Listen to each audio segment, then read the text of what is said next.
নমস্কার বন্ধুরা, সুইট কিচেনে আপনাদের সবাইকে স্বাগত। আমি আজকে আপনাদের জন্য একটু টক, একটু মিষ্টি, একটু ঝাল এরকম ধরনের একটা রেসিপি নিয়েছি। সেটা হলো কুলের আচারের রেসিপি। চলুন দেখে নিই কীভাবে তৈরি হয় কুলের আচারের রেসিপি। আচ্ছা, এখানে আমি কুল ভিজিয়ে নিয়েছি আগের দিন রাত্রিবেলা। তারপরে এখানে গুড় নিয়েছি 250 গ্রাম। এখানটা নিয়েছি ধনে, জিরে আর 5 ফোড়নে আর শুকনো লঙ্কার গুঁড়ো, ভেজে গুঁড়ো করে নিয়েছি। এবার চলে যাব রান্নাতে। একটা কড়াই গরম করে নিলাম।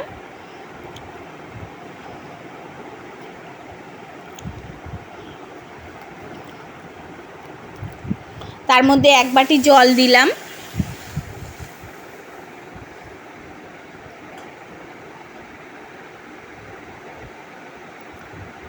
যতক্ষণ না জলটা ফুটছে ততক্ষণ ওয়েট করব। জলটা ফুটে উঠেছে। এবার এর মধ্যে আমি গুড় দিয়ে নেব 1 বাটি 250 গ্রাম।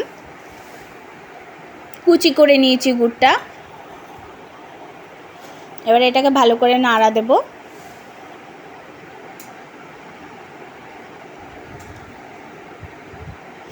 এবার যতক্ষণ না এটা ফুটে উঠছে ততক্ষণ ওয়েট করব। গুড়টা ফুটে উঠেছে। এবার এটাকে ভালো করে নাড়িয়ে চাড়িয়ে নেব।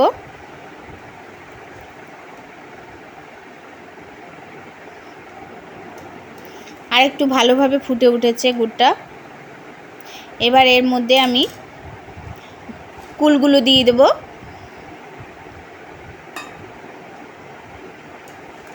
কুলটা দিয়ে ভালো করে নাড়িয়ে চাড়িয়ে নেব।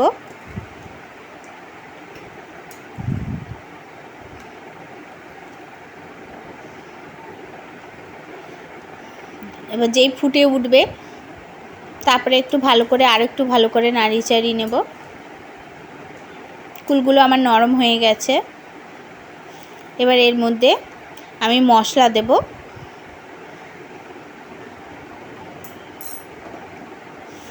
মশলাটা দিয়ে ভালো করে নাড়িয়ে চাড়িয়ে নেব। ওই যেই মশলাটা ভেজে গুঁড়ো করে নিয়েছিলাম, আপনাকে দেখিয়েছি প্রথমেই, ওটা ভালো করে নাড়াচাড়া করে নেব।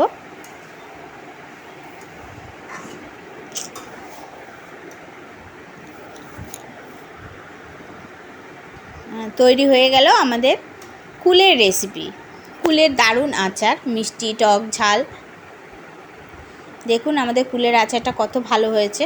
আপনাদের যদি আমার এই রেসিপিটা পছন্দ হয় তাহলে লাইক এবং সাবস্ক্রাইব করবেন